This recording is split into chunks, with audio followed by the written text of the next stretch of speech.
প্রিয় ভাই ও বোন, আপনার দাম্পত্য জীবনে কি কখনো এমন মুহূর্ত এসেছে যখন ছোট ছোট ভুল বোঝাবুঝি আর অভিমানের কারণে দুটি মানুষের মধ্যে এক অদৃশ্য দেয়াল তৈরি হয়ে যায়? যখন ভালোবাসার উষ্ণতা কমে গিয়ে ঘরটা কেবল চার দেয়ালে এক আশ্রয়স্থল বলে মনে হয়, কিন্তু তাতে কোনো প্রশান্তি থাকে না? আজকের পৃথিবীতে যেখানে সম্পর্কগুলো এত ঠুনকো, সেখানে স্বামী স্ত্রীর মধ্যে সম্মান আর বন্ধুত্বের চেয়ে অহংকার আর আধিপত্যই বড় হয়ে ওঠে। সেখানে আমরা এমন একজন মানুষের জীবনের দিকে তাকাতে পারি যার ঘর ছিল পৃথিবীর বুকে এক টুকরো জান্নাত। আমরা আপনাকে ভালোবাসি ইয়া রাসূলুল্লাহ, কারণ আপনি শুধু একজন নবী নন বা নেতা ছিলেন না, আপনি ছিলেন পৃথিবীর শ্রেষ্ঠ স্বামী, যার ভালোবাসা আর মমতায় একটি স্ত্রীর হৃদয় ছিল প্রশান্ত আর পরিপূর্ণ। আসসালামু আলাইকুম রহমতুল্লাহ। আপনারা দেখছেন উম্মা কণ্ঠ, যেখানে আমরা ইসলামের সমৃদ্ধ ইতিহাস ও জীবনের গভীর শিক্ষাকে আপনার হৃদয় পৌঁছে দেওয়ার চেষ্টা করি, যেন প্রতিটি আত্মা প্রশান্তি খুঁজে পায়। আপনার ইমানের জীবনকে আরও সমৃদ্ধ করতে আমাদের ব্লগ থেকে পড়ুন অনুপ্রেরণামূলক প্রবন্ধ, শুনুন হৃদয় ছোঁয়া অডিও এবং আপনার জীবনের প্রতিটি প্রশ্নের ইসলামিক সমাধান খুঁজে পেতে আজই ভিজিট করুন আমাদের ওয়েবসাইট www.ummakantho.com। রাসূল সাল্লাল্লাহু আলাইহি ওয়াসাল্লামের জীবন ছিল এক পরিপূর্ণ মহাসাগর, যার প্রতিটি ঢেউ আমাদের জন্য শিক্ষা। আর সেই মহাসাগরের সবচেয়ে স্নিগ্ধ কোমল অংশটি হল তার পারিবারিক জীবন। তিনি আমাদের শিখিয়েছেন একজন সত্যিকারের পুরুষ সে নয় যে বাইরে গর্জন করে, বরং সেই শ্রেষ্ঠ যে তার স্ত্রীর কাছে সবচেয়ে কোমল ও দয়ালু। তিনি বলতেন, তোমাদের মধ্যে সেই ব্যক্তি সর্বোত্তম যে তার পরিবারের কাছে সর্বোত্তম, আর আমি আমার পরিবারের কাছে তোমাদের মধ্যে সর্বোত্তম। সুনানে তিরমিজি। এই একটি বাক্যই একজন স্বামীর দায়িত্ব ও আচরণের জন্য এক পরিপূর্ণ সংবিধান। আমরা আপনাকে ভালোবাসি ইয়া রাসূলুল্লাহ, কারণ আপনার ভালোবাসা সময়ের সীমানায় বাধা ছিল না।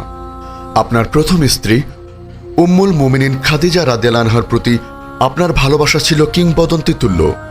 নবুয়তের প্রথম সেই কঠিন দিনে, যখন হেরা গুহায় ফেরেশতা জিবরিল আলাইহিস সালামের আগমনে আপনি ভীত ও কম্পিত অবস্থায় ঘরে ফিরছিলেন এবং বলেছিলেন, আমাকে চাদর দিয়ে ঢেকে দাও, তখন খাদিজা রাদিয়াল্লাহু আনহা আপনাকে পরম মমতায় জড়িয়ে ধরে বলেছিলেন, কখনোই না, আল্লাহর কসম, তিনি আপনাকে কখনো অপমানিত করবেন না, কারণ তিনি আত্মীয়তার সম্পর্ক বজায় রাখেন, অসহায়দের ভার বহন করেন, নিঃস্বদের জন্য উপার্জন করেন, অতিথির সেবা করেন এবং সত্যের পথে আসা সকল দুর্যোগে সাহায্য করেন। সহিহ বুখারী। একজন স্ত্রীর এর চেয়ে বড় আস্থা আর ভালোবাসা আর কি হতে পারে? এই ভালোবাসা ছিল দ্বিপাক্ষিক। খাদিজা রাদিয়াল্লাহু আনহার মৃত্যুর বহু বছর পরেও আপনার হৃদয়ে তার স্মৃতি ছিল অমলিন। যখনই ঘরে কোনো পশু জবেহ করা হতো, আপনি তার একটি অংশ খাদিজা রাদিয়াল্লাহু আনহার বান্ধবীদের কাছে পাঠিয়ে দিতেন। মা আয়েশা রাদিয়াল্লাহু আনহা বলতেন, আমি রাসূল সাল্লাল্লাহু আলাইহি ওয়াসাল্লামের অন্য কোনো স্ত্রীর প্রতি এতটা ঈর্ষা অনুভব করিনি যতটা খাদিজার প্রতি করতাম, যদিও আমি তাকে কখনো দেখিনি, কারণ আপনি সবসময় তার কথা বলতেন, তার প্রশংসায় পঞ্চমুখ থাকতেন। এই ভালোবাসা আমাদের শেখায় সত্যিকারের সম্পর্ক মৃত্যুর পরেও শেষ হয়ে যায় না, বরং তার স্মৃতিতে ও শ্রদ্ধায় চিরঞ্জীব থাকে। আমরা আপনাকে ভালোবাসি ইয়া রাসূলুল্লাহ, কারণ আপনি ছিলেন একজন রোমান্টিক ও বন্ধুসুলভ স্বামী। আপনার জীবন সঙ্গিনীদের সাথে আপনার সম্পর্ক ছিল না কোনো শাসক আর শাসিতের মতো, বরং তা ছিল দুই বন্ধুর মতো।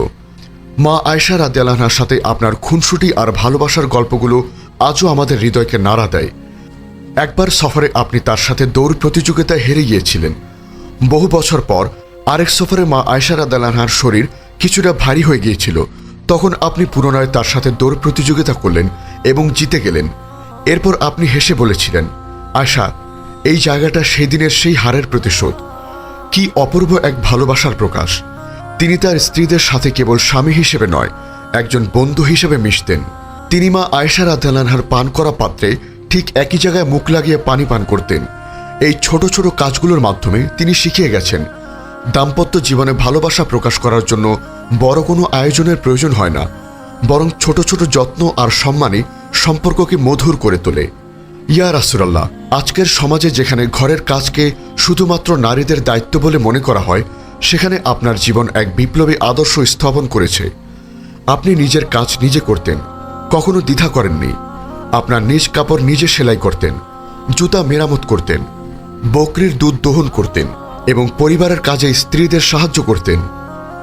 মা আয়েশা রাদিয়াল্লাহু আনহাকে যখন জিজ্ঞেস করা হয়েছিল রাসূল সাল্লাল্লাহু আলাইহি ওয়াসাল্লাম ঘরে কি করতেন, তিনি বলেছিলেন তিনি পরিবারের সেবায় ব্যস্ত থাকতেন, আর যখন সালাতের সময় হতো তখন সালাতের জন্য বেরিয়ে যেতেন। সহিহ বুখারী। তিনি ছিলেন বিশ্ব জগতের নেতা, কিন্তু ঘরের ভেতরও তিনি ছিলেন একজন সাধারণ ও সেবাপরায়ণ মানুষ। তিনি আমাদের বুঝিয়েছেন পরিবারের সেবা করা কোনো অসম্মানের কাজ নয়, বরং এটি একজন পুরুষের শ্রেষ্ঠত্বের পরিচয়।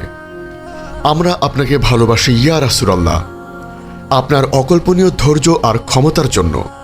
দাম্পত্য জীবনে মতের অমিল বা ভুল বোঝাবুঝি হতেই পারে, কিন্তু আপনি যেভাবে সেগুলোকে সামাল দিতেন তা ছিল এক কথায় অসাধারণ।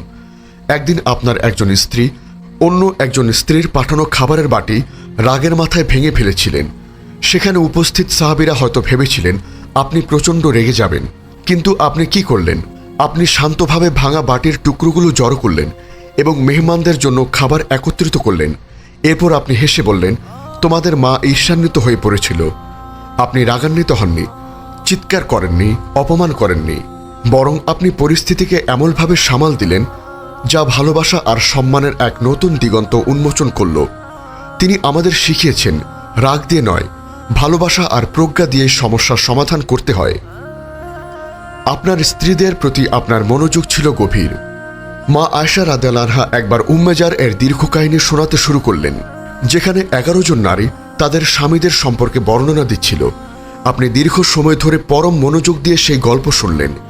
গল্প শেষে তিনি আয়েশা রাদিয়াল্লাহু আনহাকে বললেন, উম্মেজারের প্রতি তার স্বামী আবুজার যেমন ছিল, আমিও তোমার প্রতি তেমনই, তবে আমি তোমাকে কখনো পরিত্যাগ করব না। এই একটি বাক্যই একজন স্ত্রীর জন্য পৃথিবীর সমস্ত সম্পদের চেয়ে মূল্যবান।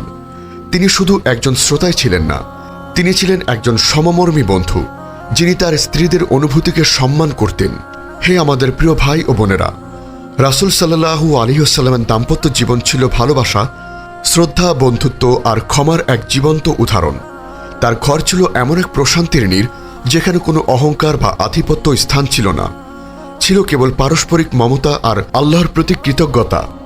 আজকের এই অস্থির সময়ে যখন পারিবারিক বন্ধনগুলো দুর্বল হয়ে পড়ছে, তখন তার জীবনে একমাত্র মুক্তির পথ দেখাতে পারে। আসুন আমরা আমাদের নিজেদের জীবন তার এই আদর্শকে বাস্তবায়ন করার চেষ্টা করি। হে আমাদের রব, আমাদের স্বামী স্ত্রীর সম্পর্কগুলোকে আপনার প্রিয় হাবিব সাল্লাল্লাহু আলাইহি ওয়াসাল্লাম ও তার পুণ্যবতী স্ত্রীদের সম্পর্কের মতো সুন্দর, শান্তিময় ও ভালোবাসায় পূর্ণ করে দিন। আমাদের অন্তর থেকে অহংকার দূর করে দিন এবং একে অপরের প্রতি দয়ালু ও ক্ষমাশীল হওয়ার তৌফিক দান করুন। হে আল্লাহ, আমাদের প্রতিটি ঘরকে রহমত ও বরকতে পূর্ণ করে দিন, যেন তা জান্নাতের একটি টুকরো হয়ে যায়। আমিন ইয়া রাব্বাল আলামিন। আমাদের এই মহৎ বার্তা ছড়িয়ে দিতে এবং ইসলামের আলোকে প্রতিটি হৃদয় পৌঁছে দিতে অনুগ্রহ করে চ্যানেলটি সাবস্ক্রাইব করুন এবং বেল আইকনটি প্রেস করুন। আমাদের ফেসবুক পেজ ফলো করে উম্মাহ কণ্ঠ পরিবারের একজন সদস্য হয়ে যান। আর আমাদের ইসলামিক ব্লগ ও রিসোর্স পেতে ভিজিট করুন আমাদের ওয়েবসাইট www.ummahkontho.com।